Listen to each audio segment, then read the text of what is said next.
ఉన్న ఎమ్మెల్యేలకు CM Chandrababu strong warning ఇచ్చారు. పనితీరు మార్చుకోకపోతే పరిణామాలు తీవ్రంగా ఉంటాయని హెచ్చరించారు.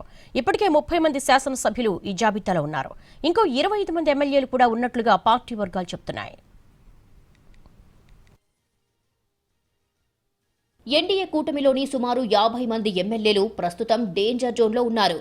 ఎస్ అక్షరాలు ఉన్న 50 మంది శాసనసభ్యులపై సీఎం చంద్రబాబు ఆగ్రహంతో ఉన్నారు. 6 నెలలుగా సీఎం చంద్రబాబు ఎమ్మెల్యేలు వైఖరి మార్చుకోవాలని పదే పదే చెబుతూనే ఉన్నారు. పద్ధతి మార్చుకోమని పలుమార్లు హెచ్చరించారు. అయినా చాలా మంది ఎమ్మెల్యేలు పెడచెవిన పెట్టేశారు. మేమింతే అనే ధోరణితో పద్ధతి మార్చుకోకుండా ఇష్టారాజ్యంగా వ్యవహరిస్తున్నారు.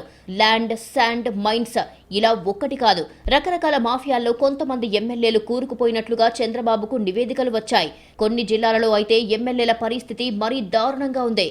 కృష్ణా, గుంటూరు, నెల్లూరు, ప్రకాశం, అనంతపురం జిల్లాల్లో పరిస్థితి చెప్పుకోలేని విధంగా ఉంది. ఎమ్మెల్యేలు సొంత పార్టీ నేతల నుంచే విమర్శలు ఎదుర్కొంటున్నారు.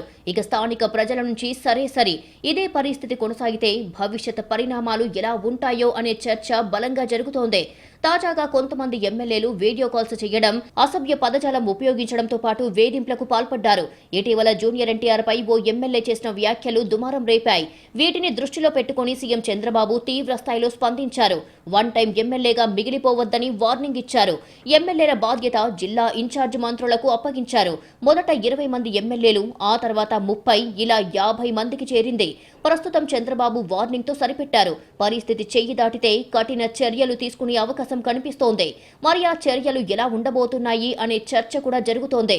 అవసరమైతే కొత్త ఇన్ఛార్జీలు రావడం, అధికారుల సహాయ నిరాకరణ ఇవన్నీ జరుగుతాయి. అయితే పరిస్థితి అంతవరకు తెచ్చుకోకుండా జాగ్రత్తలు తీసుకోవాలని సీఎం చంద్రబాబు చెబుతున్నారు.